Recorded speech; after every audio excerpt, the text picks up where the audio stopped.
আপনার ছাদ কিংবা বারান্দা যেখানেই বাগান করুন না কেন, আমি বলবো অবশ্যই আপনি একটি অপরাজিতা গাছ রাখবেন। এটার কোনো পরিচর্যা নাই, শুধু লাগিয়ে দিলেই হলো। তবে একটা টেকনিক ফলো করতে হবে, সেটা হচ্ছে যেখানে রোদ আছে আপনি গাছটি সেখানে দেবেন, দেখবেন কত চমৎকার ফুল আসে। আমি উঠিয়ে দিয়েছি আমার এই শিউলি গাছে, এই আষাঢ়েও শিউলি ফুল ফুটছে, আমি তুলে নিচ্ছি। শিউলি গাছ আমার খুব পছন্দের একটা গাছ, সেই গাছে স্বেচ্ছায় এই অপরাজিতা উঠেছে। এটাকে কিন্তু আমি উঠাইনি, মাঝখানে আমি কিছুটা সময় ব্রেক নিয়েছিলাম, ওই সময় সে নিজে নিজে গাছ হয়েছে, নিজে নিজে শিউলি গাছ ধরেছে, যদিও আমি এর গোড়া কেটে দিয়েছি অলরেডি।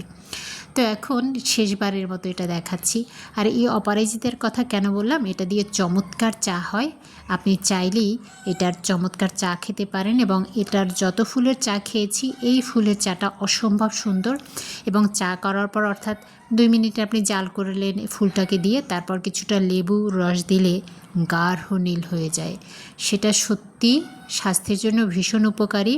কী কী উপকার পাবেন আমার চ্যানেলে দেওয়া আছে, চা তৈরি করার প্রক্রিয়াও দেওয়া আছে। আজকে শুধু আমি গাছটা দেখালাম এবং আমি বলছি এই গাছ রোপণ করার জন্য।